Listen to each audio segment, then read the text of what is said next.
Hey, silent fighter. Yes, you. The one who smiles in the daylight but battles invisible wars at night. The one who's been fighting demons no one else can see. You've been strong for too long, and now your mind feels like the enemy.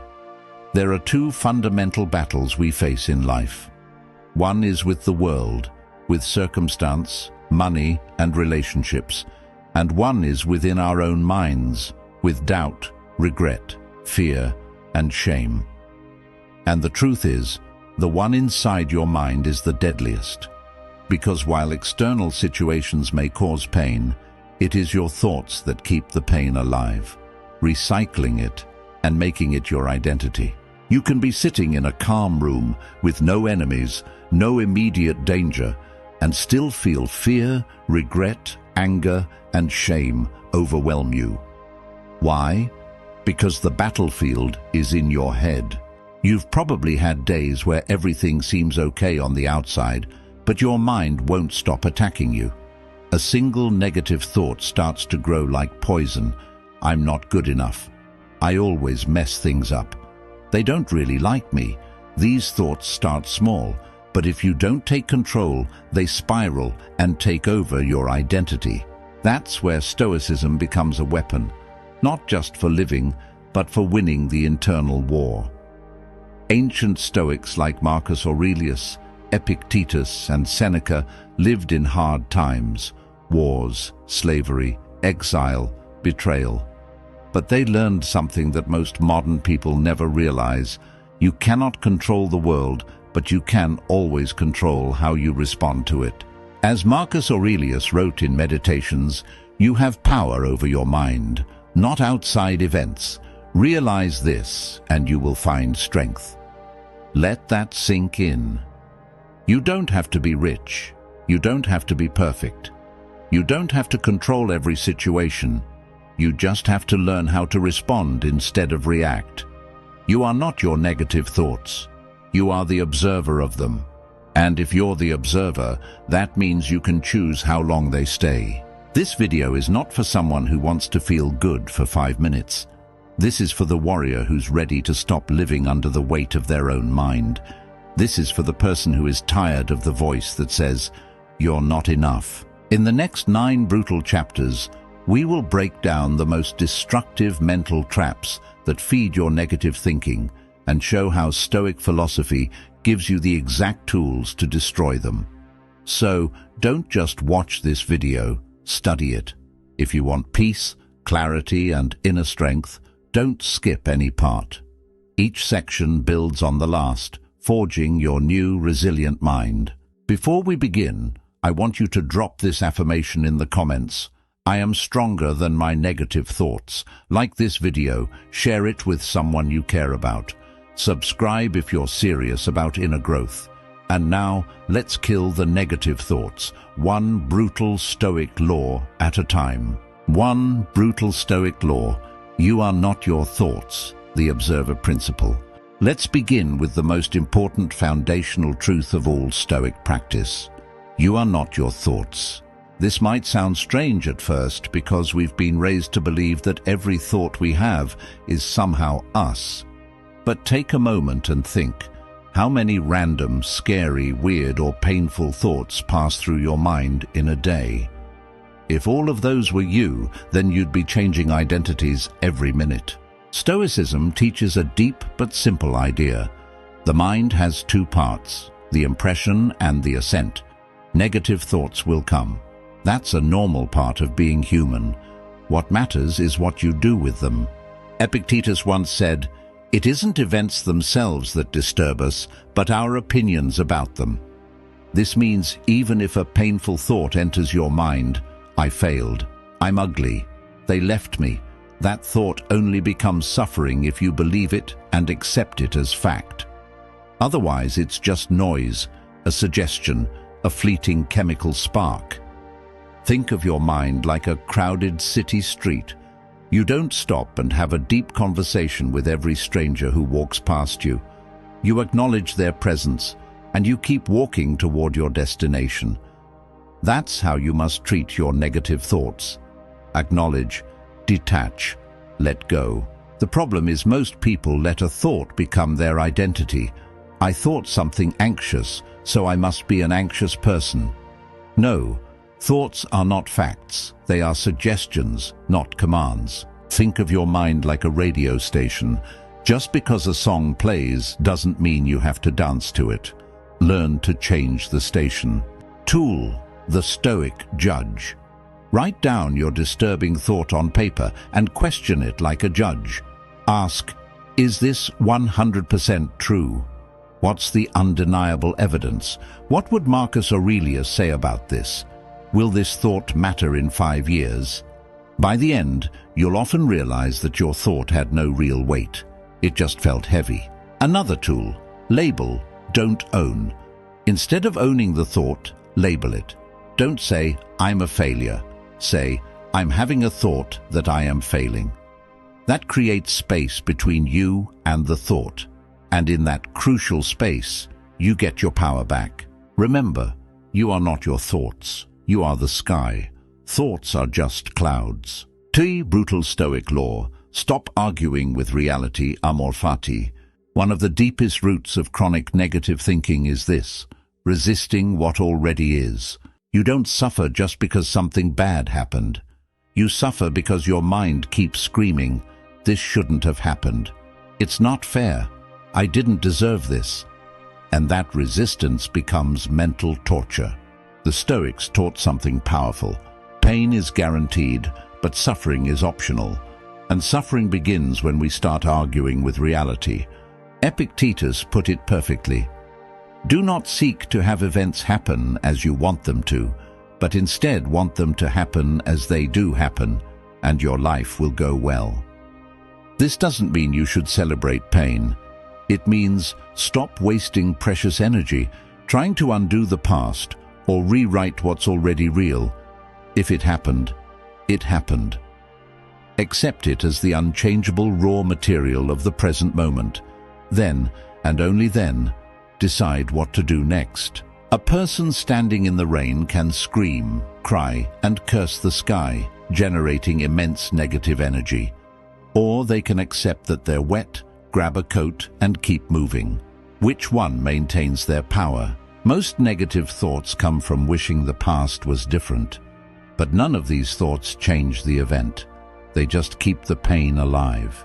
The Stoics call this the practice of amor fati, love of fate. It means loving what is, even when it hurts, because the event is not in your control, but your rational, forward-looking response is. Say you failed a major exam, a negative mind will spiral into saying, I'm worthless. A Stoic mind will say, this is a moment, not a life sentence. What can I learn from this raw data? Don't fight the moment, use it. Tool, the flipped question. Every time your mind starts saying, this shouldn't have happened, catch it. Say out loud, but it did. So now what is the most rational next step? That one line flips your power back on because you stop being a victim of the past and start being the author of the future again. Peace doesn't come from having a perfect life. Peace comes from accepting what is and still choosing to move forward with integrity. I want you to drop this affirmation in the comments. I accept reality and I grow from it. 3. Brutal Stoic law. The first emotion is not the truth, the delay principle. Most people make a deadly mistake in dealing with negative thoughts. They treat their first emotion like it is final, divine truth. But Stoicism teaches you this critical skill. The first feeling is not final wisdom. Anger, fear, jealousy, sadness, these are initial automatic reactions. If you always obey your first emotion, your life becomes a miserable roller coaster ruled by impulse. Think of emotions like waves. The first one crashes hard, full of foam and noise, but it always passes. If you can wait, reflect, and observe instead of acting, you win. Marcus Aurelius wrote this: the first rule is to keep an untroubled spirit. The second is to look things in the face and know them for what they are. Let's say your friend ignores your message. The first thought might be, they don't care about me. But if you wait an hour, maybe you find out they were busy. If you acted on the first emotion, you might have ruined a good friendship. Tool: pause, name, delay. When a negative emotion hits, pause, name it, and delay the reaction. Say, I'm feeling anger, but that doesn't mean I'm right. I'm feeling fear, but that doesn't mean I'm in danger. Your emotions are signals, not orders. They provide data, not divine mandate. Another Stoic technique: the view from above. This is when you mentally zoom out. Imagine yourself from the perspective of space, or 100 years from now. Suddenly, that embarrassing moment, or that minor insult, seems incredibly small. It gives you perspective, and perspective kills unnecessary negative pain. Practice this line: let me wait 60 seconds before I react. That small sentence has saved careers, marriages, friendships, and most importantly, your peace. Remember, you are not weak for feeling emotions. You are wise when you don't let them control you. I want you to drop this affirmation in the comments. I pause. I choose. I don't react blindly. 4. Brutal Stoic law. The stories you tell yourself are the true source of pain. Fact versus interpretation. Most of the time, it's not the situation that breaks you. It's the story you tell yourself about it. You get rejected and the mind says, they never liked me. You make a mistake at work and the mind says, you're a failure. You confuse facts with interpretations. Marcus Aurelius wrote, if you are pained by any external thing, it is not this thing that disturbs you, but your estimate of it. And this you have the power to revoke at any moment. It's not the rejection, the silence, or the failure that hurts most. It's the meaning you add to it. And most of those meanings are false stories built from fear or insecurity. Your boss gives you a short, blunt reply. You assume they hate you. A friend doesn't invite you out. You assume you're not valued. But what if the boss was just busy? The pain is not in the event, it's in the assumed meaning. Tool: the fact versus story audit. Separate the event from the story. Write down what happened, just the raw fact. Example: my message wasn't replied to for 2 days. Now write down the story your mind is telling. Example: they don't care about me. Now challenge that story. Example: do I know this is true? Is there another possible reason? Often just doing this exercise helps you realize your negative thoughts aren't reality, they are fiction. Here's the Stoic mindset. Bad things happen, but they don't define you. You define the meaning of what happens. Use your mind to heal, not to hurt. You are the author rewriting the page. I want you to drop this affirmation in the comments. I control the story. I choose peace over panic. 5. Brutal Stoic law. Your environment determines your inner dialogue, mental hygiene. Let's be brutally honest. Your surroundings dramatically affect your thinking, and most negative minds are not born. They're built by toxic environments. The people you spend time with, the content you consume, the habits you repeat. All of these are feeding your inner voice. And if you're surrounded by noise, drama, and pessimism, your mind will reflect that chaos. 6. The daily practice of aligned action. The shift from desperation to flow is not a one-time decision. It is a daily practice. Here is how the Stoics built their inner fortress of calm confidence and how you can do the same. This is the practice of aligned action, doing what you must and letting what happens, happen.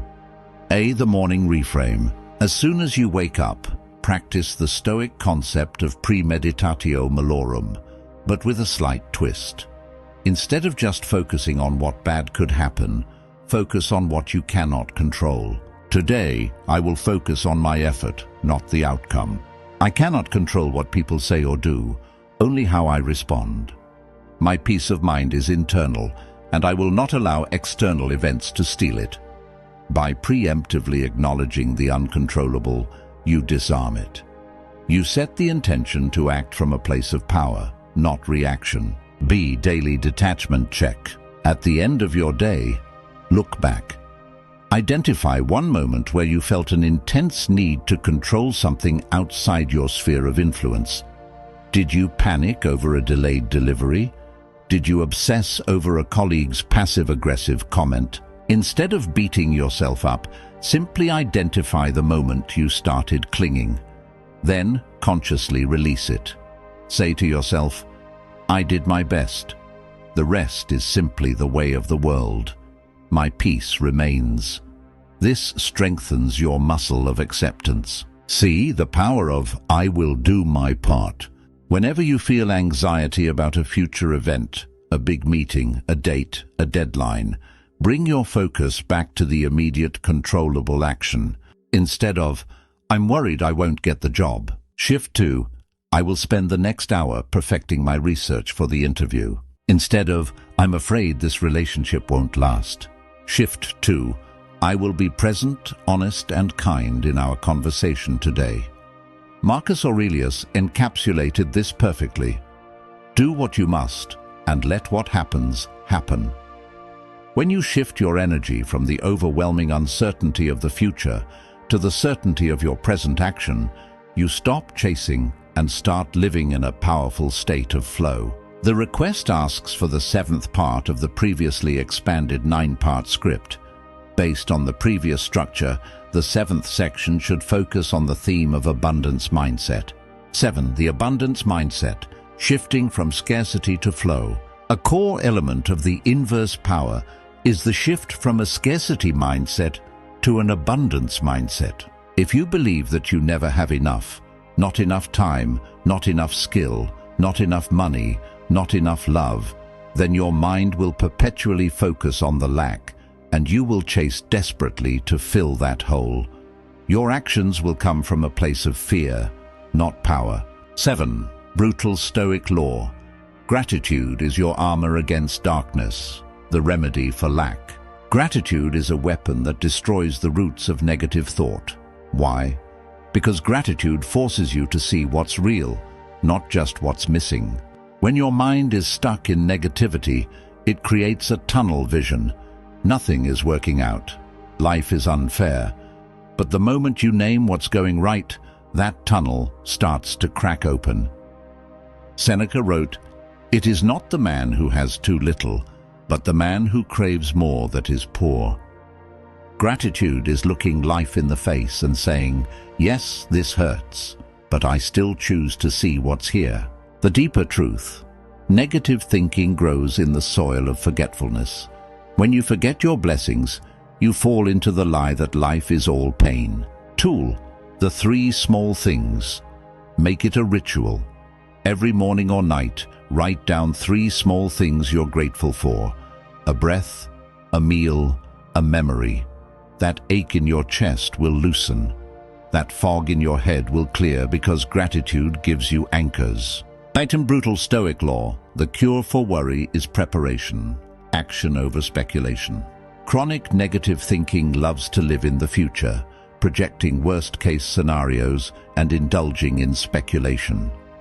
The Stoics understood that the antidote to worrying is focusing relentlessly on the controllable action of the present. Worry is thought energy wasted on events that may never happen. When anxiety strikes, the mind says, "What if I fail the meeting?" The Stoic responds by grounding themselves in immediate, purposeful action. Epictetus said, "Don't demand that things happen as you wish, but wish that they happen as they do happen, and you will go on well." Applied to worry, this means, stop wishing the future was easy. Start preparing today to be strong enough for whatever comes. Tool, the worry action pivot. Every time you catch yourself worrying about a future event, immediately pivot that energy into a controllable present action. Worry, I'm worried I'll fail the exam. Pivot, I will study for the next 90 minutes with total focus. The moment you switch from speculative fear to purposeful action, you deprive the negative thought of its power. You only need to master this very moment. 9. Brutal Stoic Law. Embrace the impermanence of all things, memento mori. The final, most profound, and perhaps most brutal Stoic law is the reminder of impermanence, the knowledge that all external things, including life itself, are temporary. This concept is captured in the phrase memento mori, remember you will die. Why is this a tool to kill negative thinking? Because realizing that everything is temporary actually increases the value of the present moment and destroys trivial worries. By reminding yourself that everything is on loan from the universe, you practice detachment in advance. Marcus Aurelius frequently contemplated death. You could leave life right now. Let that determine what you do and say and think. When you internalize this law, trivial insults disappear. Procrastination dies. The urgency to act virtuously increases. Tool: the final day perspective. When a negative thought about a trivial problem arises, ask yourself, if this were the last day of my life, would this thought consume me? Is this worth sacrificing my last hours of peace for? Embracing memento mori is not a negative thought. It is the ultimate affirmation of life. It kills the petty, self-destructive negativity by reminding you of the grand, urgent project of living well, right here, right now. Conclusion: the final Stoic mind rewire. If you've made it this far, understand this. You've already started killing negative thinking because awareness is the first cut. This isn't about never having a negative thought again. The Stoics aimed for practice. You've learned that you are not your thoughts. You are the observer. You don't have to argue with reality. You can accept and grow. Your first emotion is not always your truth. Pause. Choose. The stories in your head are just that. Stories. Rewrite them. Your environment matters. Clean it up. Tired doesn't mean broken. Rest is the medicine. Gratitude is your armor. Worry is cured by present action, and life is too short to be wasted on fear. Marcus Aurelius trained his mind toward peace every day. So train yours, daily, silently, strongly. You don't have to be loud. Just keep showing up for your mind, and your life will begin to transform. And if no one told you today, you're doing better than you think. Not because things are perfect, but because you're aware. This is how you kill negative thinking, not with force, but with daily clarity, inner silence, and Stoic power. If this video helped you, like it to help more people see it. Comment your favorite point or quote. Share this with someone who needs peace, and subscribe because we are building a Stoic mind together. Final affirmation for the comments: my mind is my strongest weapon.